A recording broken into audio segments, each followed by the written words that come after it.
سرخ گائے کا واقعہ۔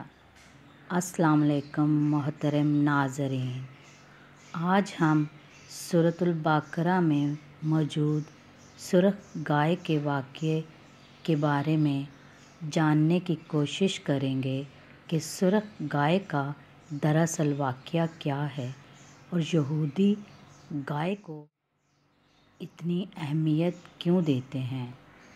آئیے مختلف مفکرین کی رائے سے ہم یہ جاننے کی کوشش کرتے ہیں۔ ان اللہ یأمرکم ان تذبحوا بقرہ، کہ اللہ تمہیں حکم دیتا ہے تم گائے ذبح کرو۔ یہ واقعہ بڑا دلچسپ ہے۔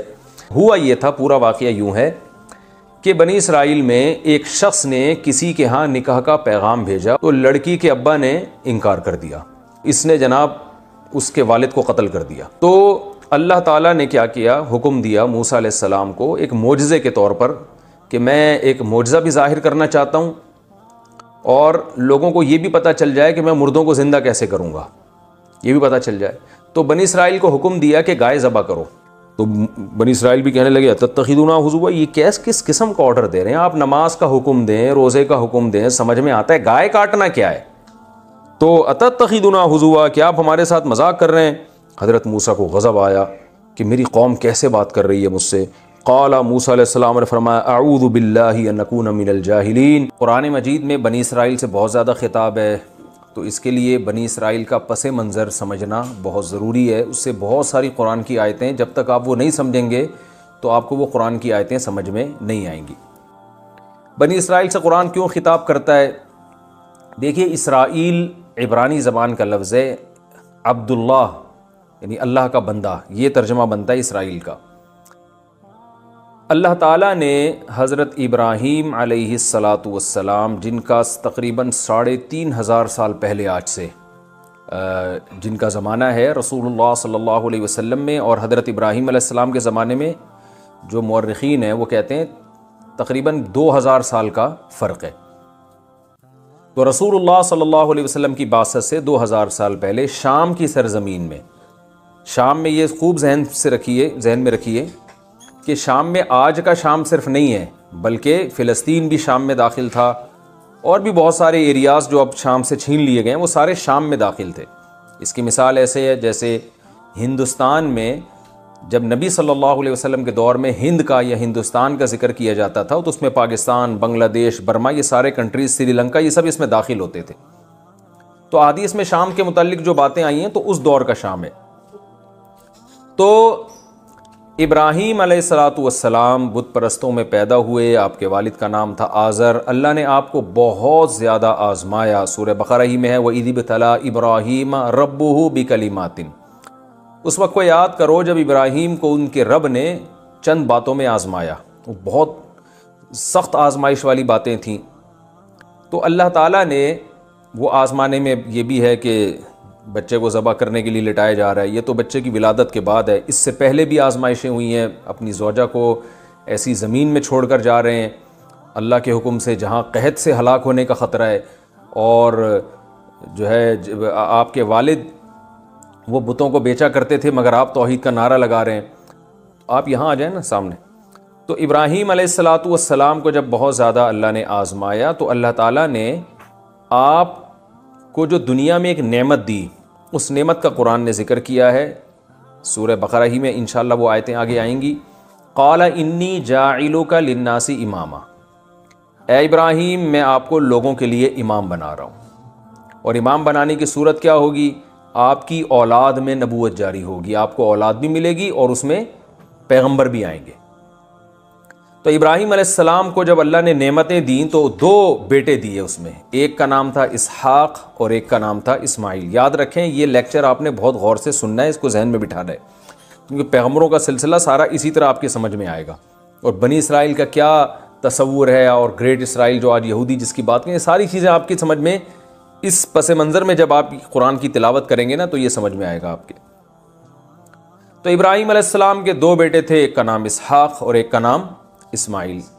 اسحاق حضرت سارہ علیہ السلام کی اولاد میں، اور اسماعیل حضرت ہاجرہ علیہ السلام کی اولاد میں۔ اسحاق علیہ السلام ابراہیم علیہ السلام کا جو اصل وطن تھا فلسطین جسے آج کہا جاتا ہے، اس زمانے میں شام کی سرزمین کہا جاتا تھا، یہ ابراہیم علیہ السلام کا اصل وطن تھا۔ یہاں اسحاق علیہ السلام اور ان کی نسل چلی آگے، اور آپ حضرت ہاجرہ کو جو چھوڑ کر گئے، وہاں جو جسے مکہ کہا جاتا ہے، بیت اللہ کہا جاتا ہے، وہاں اللہ کا گھر بنایا آپ نے، تو وہاں حضرت اسماعیل علیہ السلام تھے۔ ادھر اسحاق علیہ السلام کی اولاد میں یعقوب علیہ السلام پیدا ہوئے، جن کی بشارت اللہ ابراہیم علیہ السلام کو دے چکے تھے، وَمِن وَرَاءِ اسحاق یعقوب، کہ ابراہیم آپ کی اولاد میں اسحاق پیدا ہوں گے اور اسحاق کے بعد یعقوب، یعنی پوتے کی خوشخبری بھی اللہ نے پہلے ہی دے دی تھی، اور دونوں کو پیغمبر بنانے کا اللہ نے پہلے بتا دیا تھا۔ یعقوب علیہ السلام جو تھے، ان کا لقب ہے اسرائیل۔ آگے یعقوب علیہ السلام کے بہت زیادہ نسل پیدا ہوئی، جن میں 11 بیٹے آپ کے قرآن نے تذکرہ کیا ہے، اور جن میں 2 ایک ماں سے تھے اور باقی 9 دوسری والدہ سے تھے۔ یعقوب علیہ السلام کے 11 بیٹوں میں ایک کا نام یوسف، جو حضرت یوسف علیہ السلام مشہور نبی، ایک کا نام بنیامین، اور باقی تو دوسری زوجہ تھے، ان میں سے ایک کا نام یہودا تھا۔ تو اب یعقوب علیہ السلام کے ان بیٹوں کی اولادیں آگے چلی ہیں۔ یہ کیسے ہوئی ہیں؟ فلسطین، یہ جو ارض شام ہے، یہاں پر قبلہ تھا، بیت المقدس تھا، تو یہاں ابراہیم علیہ السلام کے جو یعقوب علیہ السلام کے جو بیٹے تھے نا، یوسف علیہ السلام، تو بھائیوں نے جیلسی میں یوسف علیہ السلام کو کنویں میں ڈال دیا، جو سورہ یوسف میں انشاءاللہ ہم پڑھیں گے۔ وہ ہوتے ہوتے کنویں سے بالآخر قافلہ آیا، ان کو اٹھا کے لے گیا، اور مصر اس وقت بڑا یعنی ایک ترقی۔ اب یہ گائے کا حکم پتہ کیوں ہوا تھا؟ موسیٰ علیہ السلام جب کوہ طور پر گئے تھے، انہوں نے پتہ نہ کہ ایک بچڑا سونا پگھلا کے، وہ آگے آ جائے گی ڈیٹیل اگلی صورتوں کے اندر، سامری نے بنایا تھا، پھر اللہ نے آزمائش میں ڈال دیا۔ 70,000 یہودی جو نبی کے صحابہ میں سے تھے، ظاہر ہے ان پہ ایمان لائے تھے، ان کے ساتھی تھے، لیکن نبی صرف 40 دن کے لیے گئے ہیں تو وہ شرک میں مبتلا ہو گئے۔ یہ شرک اتنی بری چیز ہے کہ وقت کا پیغمبر فوت نہیں ہوا، زندہ ہے، چند دنوں کے لیے گیا ہے، تو وہ لوگ اس کے اندر انوالو ہو گئے۔ اب وہ چونکہ بچڑا بنایا تھا، تو اللہ تعالیٰ نے ان کے دل سے بچڑے کی محبت نکالنی تھی، گائے کی محبت نکالنی تھی، تو ان کو حکم دیا کہ گائے کو ہی قربان کرو۔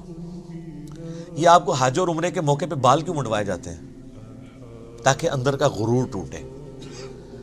بال سنوارنے کا بڑا شوق ہوتا ہے نا بندے کو، ظاہر ہے ایک حسن کی علامت بھی ہے بال، یہ تو گنجوں سے آپ پوچھے تو آپ کو پتہ چلے گا کہ بیچارے کیا کیا پاپڑ بیلتے ہیں ان بالوں کے لیے وہ۔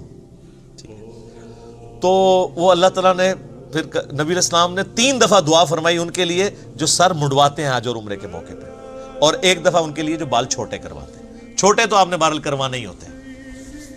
اچھا، اب یہاں پر ان کو گائے کی قربانی کا حکم ہوا، تو آپ دیکھیں کہ پیغمبر کے ساتھ گفتگو کس طریقے سے یہ لوگ کر رہے ہیں۔ قالوا اتتخذونا ہزوا، کہ اے موسیٰ آپ ہم سے مذاق کر رہے ہیں؟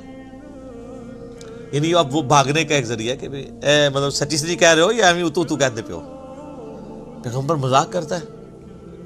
دین کے احکام جب وہ سکھا رہا ہوتا ہے کہ اللہ نے حکم دیا ہے، تو اللہ نے کوئی مذاق کرنا ہے پیغمبر کے فالورز کے ساتھ؟ قال اعوذ باللہ ان اکون من الجاہلین، تو موسیٰ علیہ السلام نے کہا میں اللہ کی پناہ میں آتا ہوں ایسی جاہل قوم سے۔ یعنی آپ دیکھیں کہ پیغمبر کو مانے ہوئے ہیں، اس کے باوجود حرکتیں دیکھیں۔ اب کئی لوگوں کے دماغ میں یہ، جن لوگوں کو وہ غلط پٹیاں پڑھا دی ہوئی ہیں نا کہ وہ صحابہ کرام تو معصوم ہوتے ہیں، اور الصحابۃ کلہم عدول، وہ تو مطلب یہ ہے کہ حدیث روایت کرنے میں وہ عدول ہیں، باقی تو عام انسانوں کی طرح ہی ہوتے ہیں۔ اب یہ سارے صحابہ ہی ہیں نا جو موسیٰ علیہ السلام کے ساتھ کر رہے ہیں، تو اس میں کوئی توہین والی بات نہیں، انسان انسان ہے۔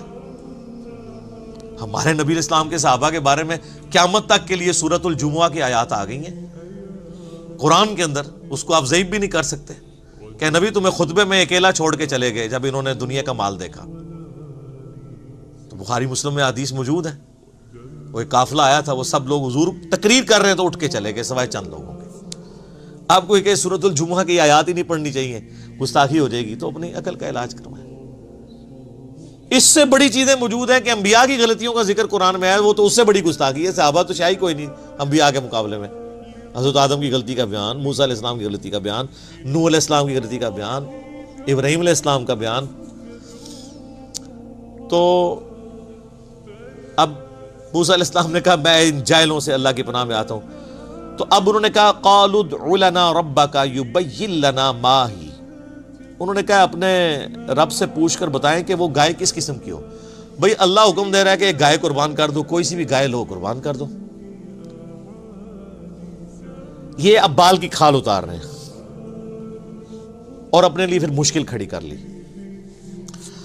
قال انہ یقول، تو انہوں نے فرمایا کہ اللہ تعالیٰ فرماتا ہے انہا بقرۃ لا فارض ولا بکر، کہ کوئی بھی ایک گائے ہو جو نہ زیادہ بوڑھی ہو نہ بالکل چھوٹی عمر کی ہو، درمیانی سی کوئی گائے لو اس کو قربان کر دو. عوان بین ذالک، درمیانی عمر کی، ان دونوں کے درمیان، بوڑھی اور جوان کے درمیان.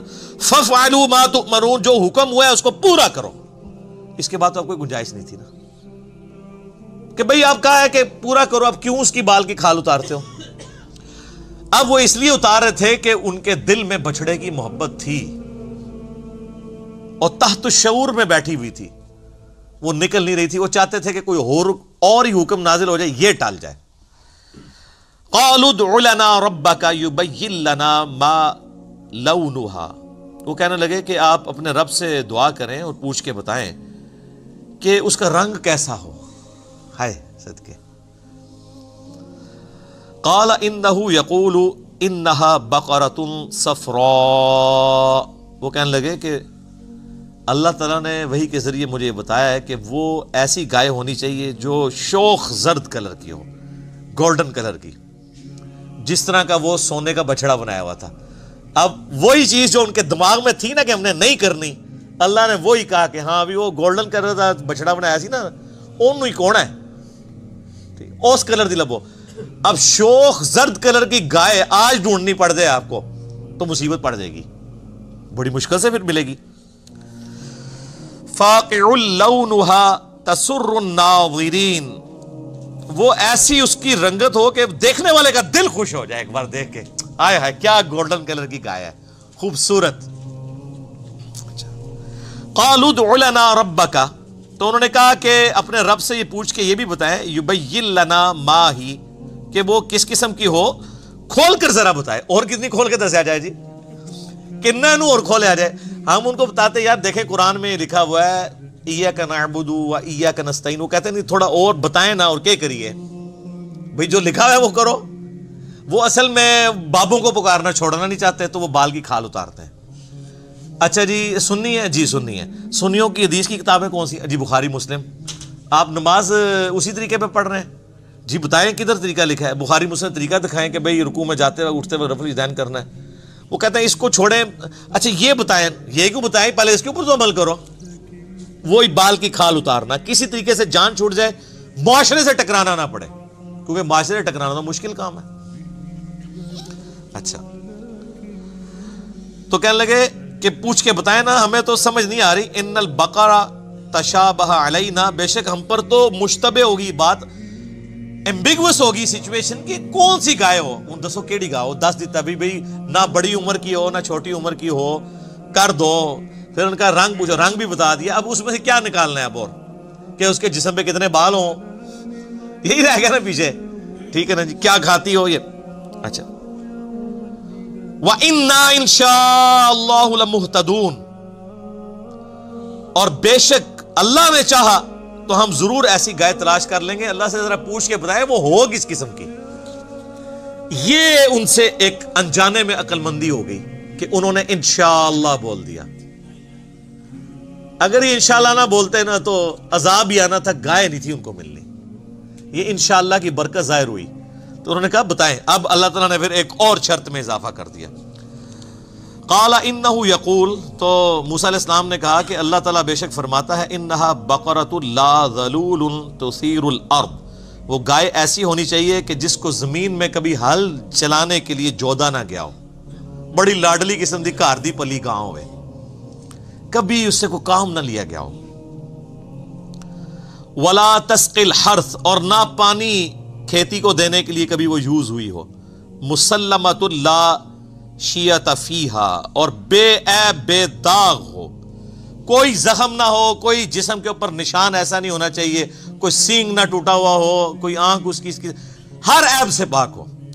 اب ڈھونڈو، یہ تو پھر ہمیں تورات میں اسرائیلی روایتوں میں ملتا ہے کہ وہ پھر ذلیل ہو گئے ایسی گائے ڈھونڈنے کے لیے۔ آخر میں ایک بوڑھی عورت جو بڑی غریب عورت تھی، اس کی لاٹری نکلی، اس کے پاس وہ گائے ملی اور منہ مانگی قیمت دے کے انہوں نے وہ پھر گائے خریدی۔ یعنی اگر پہلے گائے انہوں نے آج کے اعتبار سے کوئی 2 لاکھ کی خریدنی تھی تو وہ شاید ان کو پھر 2 کروڑ روپے کی ملی، کیونکہ اب وہ تو اللہ کا حکم تھا، تو اللہ نے اس غریب عورت کی چاندی لگانی تھی تو وہ ہوگی، چاندی کا سونا ہو گیا۔